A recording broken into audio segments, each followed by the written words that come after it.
صحیح بخاری حدیث نمبر 21۔ حضور اکرم صلی اللہ علیہ وآلہ وسلم نے ارشاد فرمایا، جس شخص میں یہ 3 باتیں ہوں گی وہ ایمان کا مزہ پالے گا۔ ایک یہ کہ وہ شخص جسے اللہ اور اس کا رسول ان کے ماں سوا سے زیادہ عزیز ہوں، اور دوسرے یہ کہ جو کسی بندے سے محض اللہ ہی کے لیے محبت کرے، اور تیسری بات یہ کہ جسے اللہ نے کفر سے نجات دی ہو پھر دوبارہ کفر اختیار کرنے کو وہ ایسا برا سمجھے جیسا آگ میں گر جانے کو برا جانتا ہے۔ صحیح بخاری حدیث نمبر 22۔ حضرت محمد مصطفیٰ صلی اللہ علیہ وآلہ وسلم نے فرمایا، جب جنتی جنت میں اور دوزخی دوزخ میں داخل ہو جائیں گے، اللہ پاک فرمائے گا، جس کے دل میں رائی کے دانے کے برابر بھی ایمان ہو اس کو بھی دوزخ سے نکال لو۔ تب ایسے لوگ دوزخ سے نکال لیے جائیں گے اور وہ جل کر کوئلے کی طرح سیاہ ہو چکے ہوں گے، پھر زندگی کی نہر میں یا بارش کے پانی میں ڈالے جائیں گے۔ اس وقت وہ دانے کی طرح اگائیں گے جس طرح ندی کے کنارے دانے اگاتے ہیں۔ کیا تم نے نہیں دیکھا کہ دانہ زردی مائل پیچ در پیچ نکلتا ہے؟ صحیح بخاری حدیث نمبر 23۔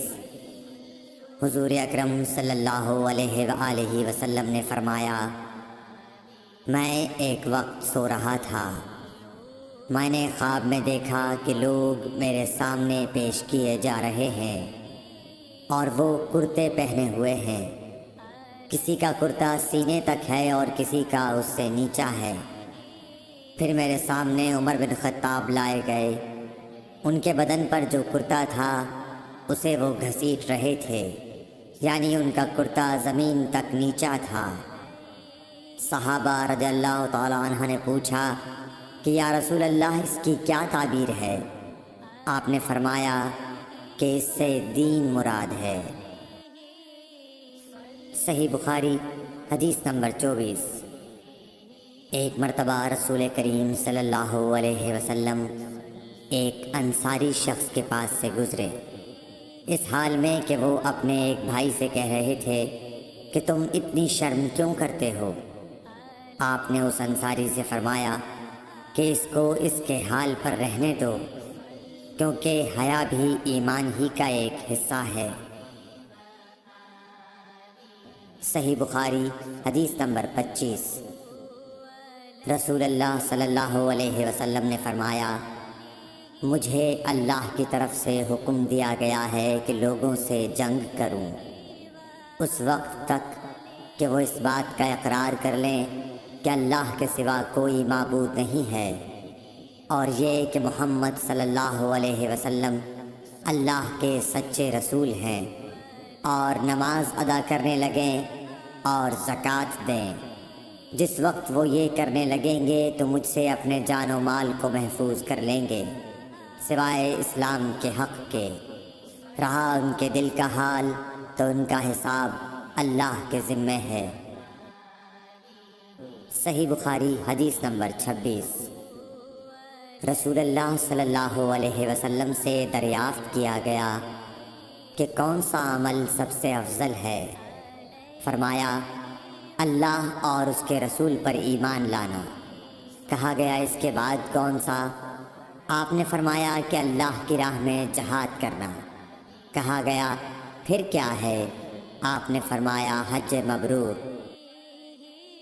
صحیح بخاری حدیث نمبر 27۔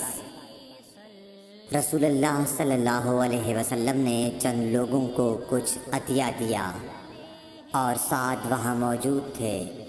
وہ کہتے ہیں کہ رسول اللہ صلی اللہ علیہ وسلم نے ان میں سے ایک شخص کو کچھ نہ دیا، حالانکہ وہ ان میں مجھے سب سے زیادہ پسند تھا۔ میں نے کہا حضور آپ نے فلاں کو کچھ نہ دیا، میں اسے مومن گمان کرتا ہوں۔ آپ نے فرمایا مومن یا مسلمان؟ میں تھوڑی دیر چپ رہ کر پھر پہلی بات دہرانے لگا۔ حضور صلی اللہ علیہ وسلم نے بھی دوبارہ وہی جواب دیا۔ پھر آپ نے فرمایا کہ اے سعد، باوجود یہ کہ ایک شخص مجھے زیادہ عزیز ہے، پھر بھی میں اسے نظر انداز کر کے کسی اور دوسرے کو اس خوف کی وجہ سے یہ مال دیتا ہوں کہ وہ اپنی کمزوری کی وجہ سے اسلام سے پھر جائے اور اللہ اسے آگ میں اوندھا ڈال دے۔ صحیح بخاری حدیث نمبر 28۔ ایک آدمی نے رسول اللہ صلی اللہ علیہ وسلم سے پوچھا، کون سا اسلام بہتر ہے؟ آپ صلی اللہ علیہ وسلم نے فرمایا کہ تو کھانا کھلائے اور ہر شخص کو سلام کرے، خواہ اس کو تو جانتا ہو یا نہ جانتا ہو۔ صحیح بخاری حدیث نمبر 29۔ حضرت صلی اللہ علیہ وسلم نے فرمایا، مجھے دوزخ دکھلائی گئی تو اس میں زیادہ تر عورتیں تھیں جو کفر کرتی ہیں۔ کہا گیا، حضور کیا وہ اللہ کے ساتھ کفر کرتی ہیں؟ آپ صلی اللہ علیہ وسلم نے فرمایا کہ خاوند کی ناشکری کرتی ہیں اور احسان کی ناشکری کرتی ہیں۔ اگر تم عمر بھر ان میں سے کسی کے ساتھ احسان کرتے رہو، پھر تمہاری طرف سے کبھی کوئی ان کے خیال میں ناگواری کی بات ہو جائے تو فوراً کہہ اٹھے گی کہ میں نے کبھی بھی تجھ سے کوئی بھلائی نہیں دیکھی۔ صحیح بخاری حدیث نمبر 30۔ حضرت صلی اللہ علیہ وآلہ وسلم فرماتے تھے، جب دو مسلمان اپنی اپنی تلواریں لے کر بھڑ جائیں تو قاتل اور مقتول دونوں دوزخی ہیں۔ عرض کیا گیا، یا رسول اللہ، قاتل تو خیر ضرور دوزخی ہونا چاہیے، مقتول کیوں؟ فرمایا، وہ بھی اپنے ساتھی کو مار ڈالنے کی حرص رکھتا تھا، موقع پاتا تو وہ اسے ضرور قتل کر دیتا، دل کے عزم صمیم پر وہ دوزخی ہوا۔ صحیح بخاری حدیث نمبر 31۔ ابو ذر ایک جوڑا پہنے ہوئے تھے اور ان کا غلام بھی جوڑا پہنے ہوئے تھا۔ سبب دریافت کیا گیا تو کہنے لگے کہ میں نے ایک شخص یعنی غلام کو برا بھلا کہا تھا اور اس کی ماں کی غیرت دلائی یعنی گالی دی، تو رسول اللہ صلی اللہ علیہ وسلم نے یہ معلوم کر کے مجھ سے فرمایا، اے ابو ذر، تو نے اسے ماں کے نام سے غیرت دلائی ہے، بے شک تجھ میں ابھی کچھ زمانہ جاہلیت کا اثر باقی ہے۔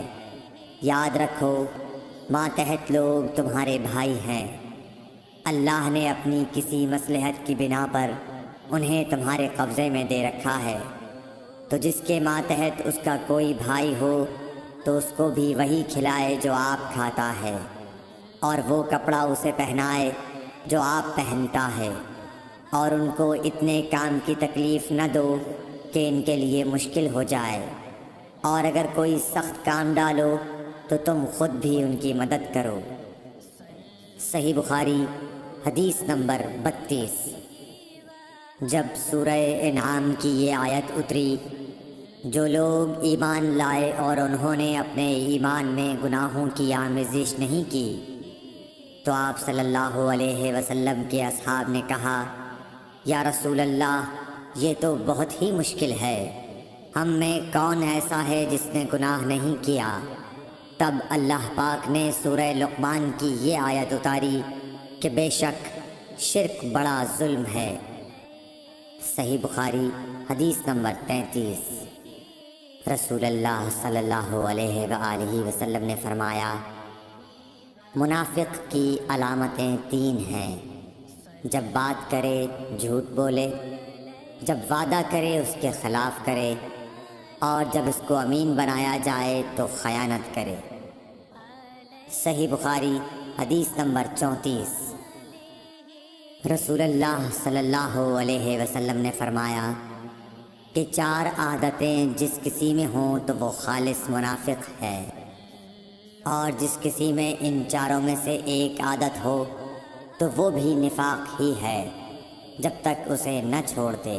وہ یہ ہیں، جب اسے امین بنایا جائے تو امانت میں خیانت کرے اور بات کرتے وقت جھوٹ بولے، اور جب کسی سے عہد کرے تو اسے پورا نہ کرے، اور جب کسی سے لڑے تو گالیوں پر اتر آئے۔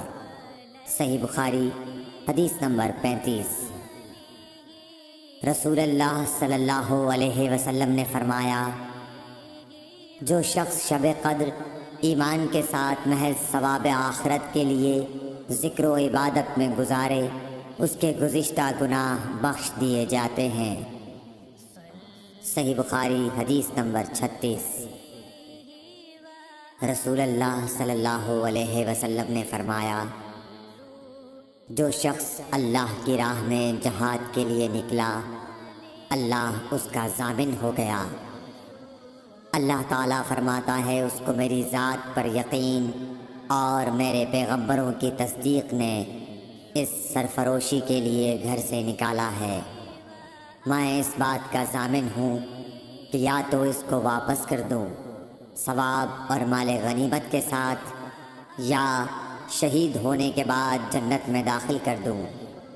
رسول اللہ صلی اللہ علیہ وسلم نے فرمایا، اور اگر میں اپنی امت پر اس کام کو دشوار نہ سمجھتا تو لشکر کا ساتھ نہ چھوڑتا، اور میری خواہش ہے کہ اللہ کی راہ میں مارا جاؤں، پھر زندہ کیا جاؤں، پھر مارا جاؤں، پھر زندہ کیا جاؤں، پھر مارا جاؤں۔ صحیح بخاری حدیث نمبر 37۔ حضرت صلی اللہ علیہ وسلم نے فرمایا، جو کوئی رمضان میں راتوں کو ایمان رکھ کر اور ثواب کے لیے عبادت کرے، اس کے اگلے گناہ بخش دیے جاتے ہیں۔ صحیح بخاری حدیث نمبر 38۔ حضرت صلی اللہ علیہ وسلم نے فرمایا، جس نے رمضان کے روزے ایمان اور خالص نیت کے ساتھ رکھے، اس کے پچھلے گناہ بخش دیے گئے۔ صحیح بخاری حدیث نمبر 39۔ حضرت صلی اللہ علیہ وسلم نے فرمایا، بے شک دین آسان ہے، اور جو شخص دین میں سختی اختیار کرے گا تو دین اس پر غالب آ جائے گا اور اس کی سختی نہ چل سکے گی۔ بس اس لیے اپنے عمل میں پختگی اختیار کرو، اور جہاں تک ممکن ہو میانہ روی برتو، اور خوش ہو جاؤ کہ اس طرز عمل سے تم کو دارین کے فوائد حاصل ہوں گے، اور صبح اور دوپہر اور شام اور کسی قدر رات میں عبادت سے مدد حاصل کرو۔ نماز 5 وقتہ بھی مراد ہو سکتی ہے کہ پابندی سے ادا کرو۔ صحیح بخاری حدیث نمبر 40۔ رسول اللہ صلی اللہ علیہ وسلم جب مدینہ تشریف لائے تو پہلے اپنی نانہال اترے جو انصار تھے، اور وہاں آپ نے 16 یا 17 ماہ بیت المقدس کی طرف منہ کر کے نماز پڑھی، اور آپ کی خواہش تھی کہ آپ کا قبلہ بیت اللہ کی طرف ہو۔ جب بیت اللہ کی طرف نماز پڑھنے کا حکم ہو گیا تو سب سے پہلی نماز جو آپ نے بیت اللہ کی طرف پڑھی عصر کی نماز تھی۔ وہاں آپ صلی اللہ علیہ وسلم کے ساتھ لوگوں نے بھی نماز پڑھی۔ پھر آپ کے ساتھ نماز پڑھنے والوں سے ایک آدمی نکلا اور اس کا مسجد بنی حارثہ کی طرف گزر ہوا تو وہ لوگ رکوع میں تھے۔ وہ بولا کہ میں اللہ کی گواہی دیتا ہوں کہ میں نے رسول اللہ صلی اللہ علیہ وسلم کے ساتھ مکے کی طرف منہ کر کے نماز پڑھی ہے۔ یہ سن کر وہ لوگ اسی حال میں بیت اللہ کی طرف گھوم گئے، اور جب رسول اللہ صلی اللہ علیہ وسلم بیت المقدس کی طرف منہ کر کے نماز پڑھا کرتے تھے، یہودی اور عیسائی خوش ہوتے تھے، مگر جب آپ نے بیت اللہ کی طرف منہ پھیر لیا تو انہیں یہ امر ناگوار ہوا۔ زہیر ایک راوی کہتے ہیں کہ ہم سے ابو اسحاق نے برا سے یہ حدیث بھی نقل کی ہے کہ قبلہ کی تبدیلی سے پہلے کچھ مسلمان انتقال کر چکے تھے، تو ہمیں یہ معلوم نہ ہو سکا کہ ان کی نمازوں کے بارے میں کیا کہیں۔ تب اللہ نے یہ آیت نازل کی، وَمَا كَانَ اللَّهُ لِيُضِيعَ إِيمَانَكُمْ، سورہ بقرہ آیت